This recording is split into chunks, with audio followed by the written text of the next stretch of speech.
until you see the core side of it. And what you're looking for is a story behind the news. We bring it to you from Lagos, the commercial capital of Nigeria. Giving you all sides and political stories round the clock. Every detail from the start line to the final whistle. Core TV News, expanding your view.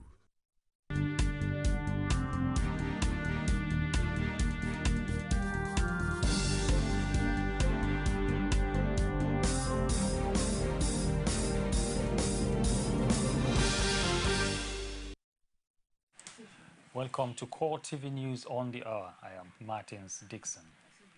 Former Vice President Atiku Abubakar has declared his interest in seeking the ticket of the All Progressives Congress for the 2015 presidential elections. He has also named a veteran strategist, Babalola Borishade, to coordinate his campaigns.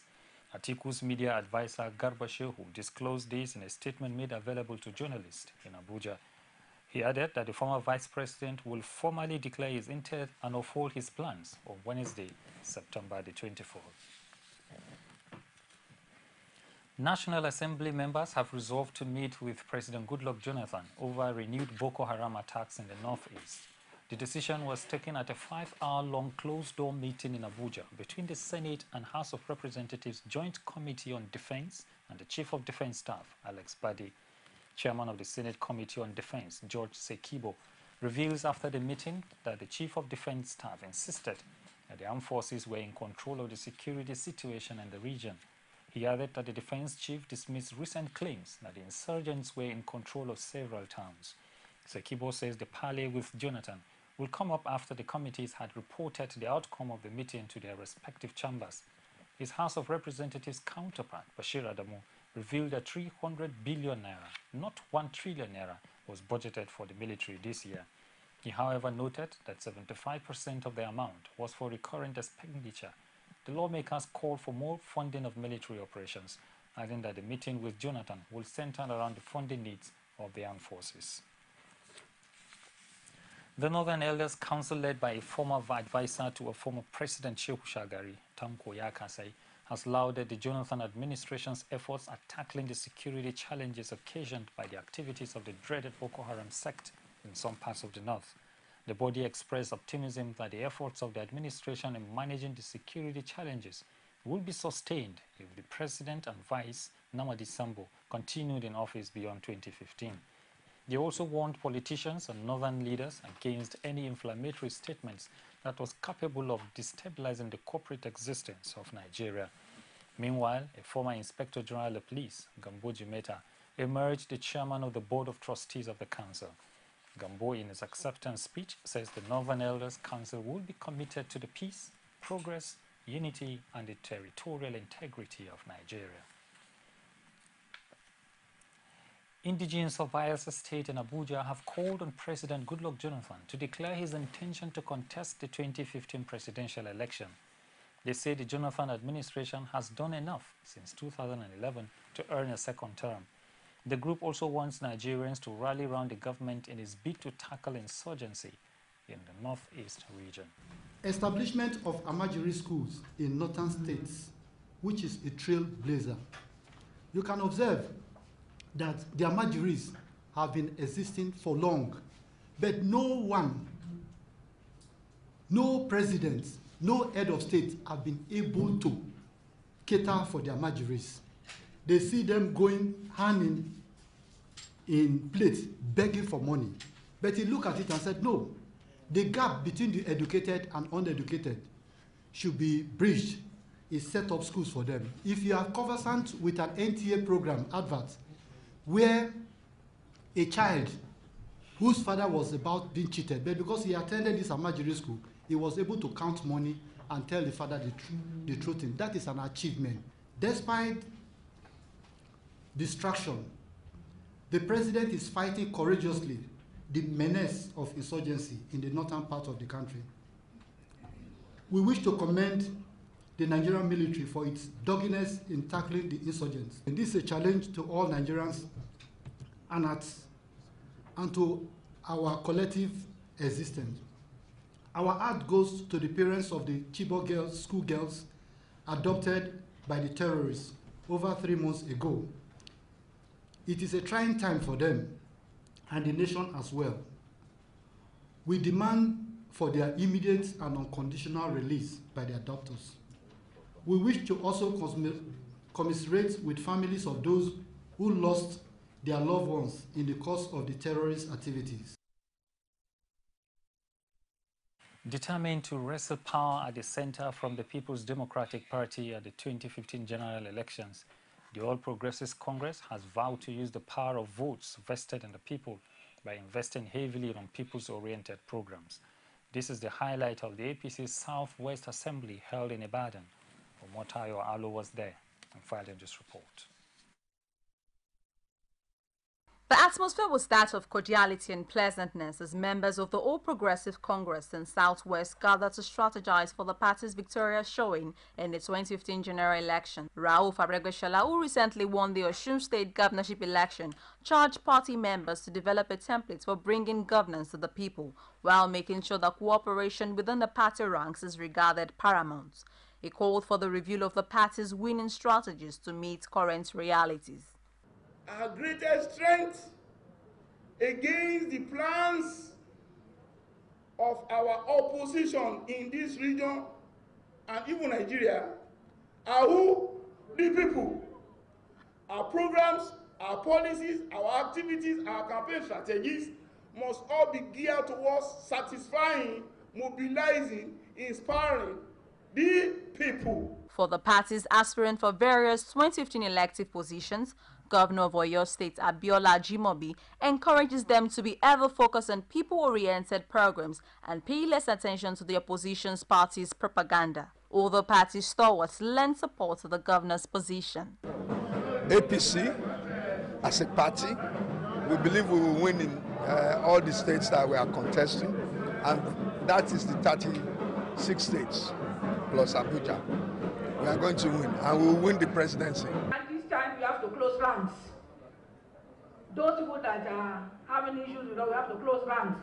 We should give what it takes to bring everybody back to the center, so that we can make a good progress. It's our hope, and it's our will and determination by COM 2015 we will expand our coast and make sure that we win at all elective positions in the Nigerian state, particularly at the center, where we will now have even distribution of resources and powers to all the confederation units that make up Nigeria. The National Vice Chairman, Southwest Zone, Pius Akinyelure, and others stressed the importance of unity and togetherness while expressing their satisfaction on the outcome of the assembly.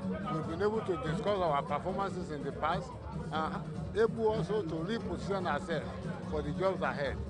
And again, re-energizing our people to get ready for the fight ahead. It is an opportunity also to be in the midst of where issues are being reviewed for the main purpose of getting it better. With so much determination to be successful at the 2015 elections, the All Progressives Congress have reached conclusions, but only time can tell if these decisions will translate to favorable results during the 2015 polls. Omotayo Alo, Core TV News, Ibadan. Nigerians have been urged to sack non-performing politicians through their votes in the 2015 general elections. Lagos State Governor Babatunde Fashola and legal luminary Akin Oyebode issued the advice at the 15th Mike Okonkwo annual lecture series titled The Power of Your Vote, a Catalyst for a Stable and United Nigeria. Abiola Oluwole was there. This report is presented from our studios. As political gladiators map out strategies to occupy elective offices in 2015, groups have also stepped up sensitization among Nigerians on the importance of voting wisely. This gathering is another avenue to intimate the electorate on the gains of electing credible leaders come 2015 and beyond. Delivering a lecture titled Power of Your Vote, a Catalyst for a Stable and United Nigeria, a professor of law, Akin Oyebode laments the inability of politicians to abide by the nation's electoral law. He maintains that the right of the electorate to choose who governs them without fear or intimidation must not be toyed with. This is why the governing class is charged to do all it can to assure the people that their vote will count. More so, as Joseph de Maistre once said that the people get the government that they deserve. So if this is not the government that we deserve, we have the obligation to vote them out and put into power those deserving of our votes. But that is if all things are put in shape. While blaming the degeneration of the nation's value system as the bane of good governance in the country, Fashola urged the electorate to always summon the courage of voting out non-performing administration. We must have the courage to change what does not work for us. It is no longer democratic when a bad government has served out its full term and then we say we are changing it. In the same way that we must change a bad government, we must vote very vigorously to keep a good one. And that is where the choice is inherent and embedded. As activities for the next general elections gear up, all Nigerians are asking for credible elections that will guarantee them improved living standards. The Independent National Electoral Commission is set to collaborate with the Central Bank on the printing of electoral materials for the 2015 elections. INEC Chairman Atahiru Jega disclosed this in Abuja when he received the CBN Governor, Godwin Emefiele, in his office. The CBN Governor had said the visit was a follow-up to a directive by President Goodluck Jonathan that printing of all security materials be done in the country. Jega hailed the bank's contribution at ensuring credible elections since 2011 and also dropped hints on the possibility of printing electoral materials locally. Presidency strategizes for equitable distribution of wealth across Nigeria. These and other stories after the break. You can now watch Core TV News live from anywhere in the world on our website www.coretvnews.com. Click on Live TV on our website and watch us live. And welcome to Core TV Primetime News. To follow us on Twitter, click on Twitter icon on our website. On Facebook, click on the Facebook and YouTube to see all our previous news production. You can also watch us live on YouTube. Click Core TV, leave a space, then News. Core TV News, a 24-hour news station. President Goodluck Jonathan has acknowledged that not many Nigerians are deriving benefits from the country's much-touted macroeconomic stability. He also noted that even though Nigeria is the largest economy in Africa, a lot of work has to be done to ensure equity distribution of wealth. Jonathan disclosed this at the inauguration of the National Council on Micro, Small and Medium Enterprises in Abuja. Correspondent Pius Samuel has more.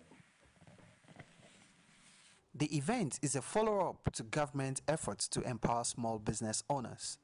Coming few weeks after the launch of the 220 billion naira MSME funds, the inauguration of the council is meant to be a declaration of intent by the government. It also provided a forum for some home truths on the need for more Nigerians to benefit from the country's status as Africa's largest economy. We must urgently address critical economic issues of inclusion and wealth distribution. I repeat, we must ensure that this economy works for all of our people, that we indeed become a land of opportunity for all, and a land where hopes become reality regardless of who you are, where you hail from, or whatever beliefs you share. President Jonathan noted that majority of registered businesses in the country are small business. He also admitted that lack of access to funds is a major challenge of small business owners, which he wants the council to help address. Responding on behalf of the council, Vice President Namadi Sambo commended what he described as a bold initiative by the Jonathan administration. As Mr. President has pointed out, the micro, small, and medium enterprises, MSMEs, have been known all over the world to be the engine of economic growth and wholesome contributors to employment generation, wealth creation, and poverty alleviation. In order to properly position and develop this all-important subsector for the achievement of the transformation agenda and the National Vision 2020, all the challenges militating against its optimal performance must be deliberately confronted. And already, government officials say they are committed to creating an enabling environment for the important but largely ignored sector of the economy. For us, this is a game changer, and that's what we focus on in meeting. The ministry has been involved in at least 10 game changers in the life of this administration. When I say game changer, this is a sector that actually controls the Nigerian economy. 3 out of 4 people employed in this country are from this sector. But we have never in the history of this country treated the micro, small, and medium enterprises as a sector. As a result, they have had to grow on their own. A country where you have about 17.25 million SMEs and only 8% of them have access to finance from recognized institutions means that that system has not supported them in any way. Like my colleague said, this will touch all the sectors. This will touch the real mind in the village. Because when you talk about micro activities, micro businesses, that is for the man on the street. And so what the president is doing today just shows that, yeah, the president is very concerned about the issues that touches and concerns the real man on the street. I think with this, of course, the economy will be developed, because when we create wealth for our people, we will develop our economy. And micro, small, and medium-scale enterprises are truly the engine room. They are catalysts for economic development. The council headed by Vice President Namadi Sambo is expected to help address the difficulties many small businesses face in accessing funds. It is also expected to coordinate with similar councils at state levels, and already 10 states have set up similar structures. And now to health matters. Nigeria's health authorities have laid rumors of Ebola virus disease in Kaduna State to rest. Spokesman for the Health Ministry, Dan Nwome, disclosed that a suspected case tested negative. He added in a brief statement that tests done in Lagos shows that a student of the Ahmadu Bello University Zaria who manifested Ebola-like symptoms earlier in the week had the leukemia. The federal government has intensified surveillance at airports across the country to prevent the influx of Ebola virus disease. It also wants Nigerians to see the inconveniences experienced at airports as a major sacrifice that will help stop the virus. Minister of Aviation Asita Chidoka said this while inspecting the level of surveillance at the Abuja airport. We are providing the necessary infrastructure to make sure that what happened with the index case of Mr. Sawyer coming into Nigeria does not repeat itself, and more importantly, using the testing techniques that the Ministry of Health has ordered to ensure that we do not move it across the country. I think that the country has come out very strongly against the Ebola virus.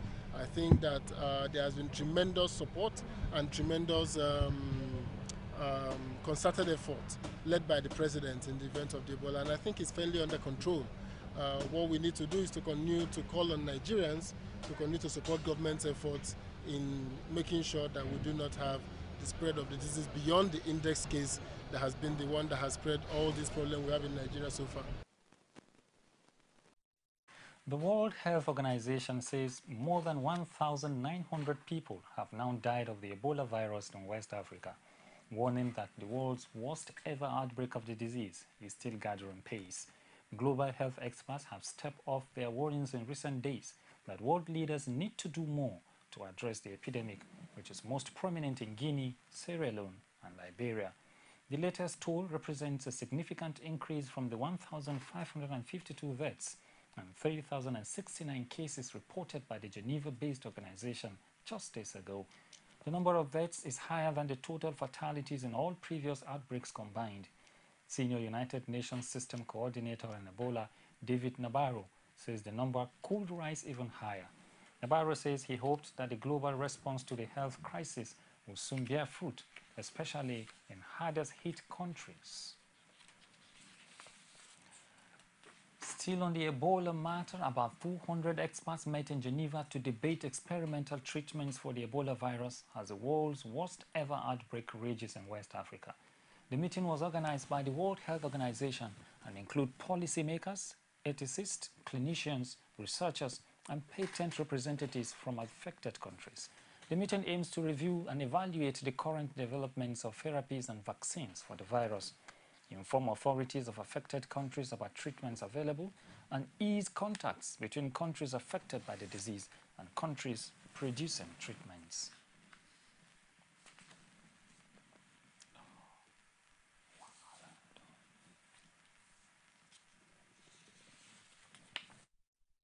What is the plan? What can we all do in order to have this unproven medicine? And I want to stress this point. What we'll be discussing at this moment is unproven, is the hope of what we're going to have. How can we take the things which are the most promising of these unproven medical products and make sure that they are developed with the highest speed possible?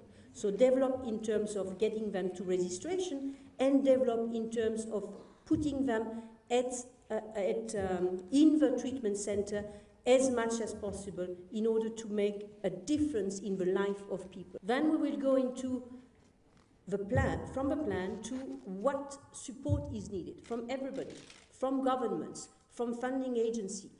How can we have this plan move this unproven medicine to medicines who are experimented in the field to make an impact, possibly on the epidemic, but possibly and certainly also on the life of the people who have to fight the epidemic. You're watching Core TV News on the Hour. We'll be taking a break. I'll be back shortly. Stay with us.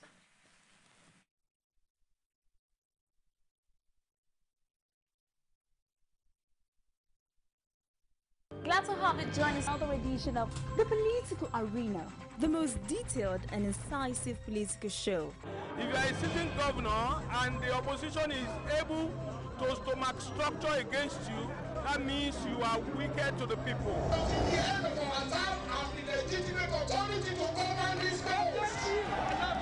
They gave me 20 minutes to move or they will shoot me.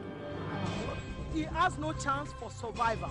If he likes himself, this is the best time to get out before he perishes. The PDP as a ruling party has failed. So anybody who thinks that government will fold his hands and allow miscreants to take over the streets of Osun State and cause havoc is deceiving himself. The good, bad, ugly, and beautiful sides of the Nigerian political system. Join me every Sunday at 9:15 p.m. on Core TV News. Russian President Vladimir Putin's surprise announcement of a ceasefire plan for Ukraine has been greeted with widespread skepticism, with suspicion still running deep in Kiev and the West over Moscow's true motives. Analysts suggested Putin could be seeking to create a frozen conflict in eastern Ukraine, similar to the situations in Abkhazia and South Ossetia in Georgia and Transnistria in Moldova.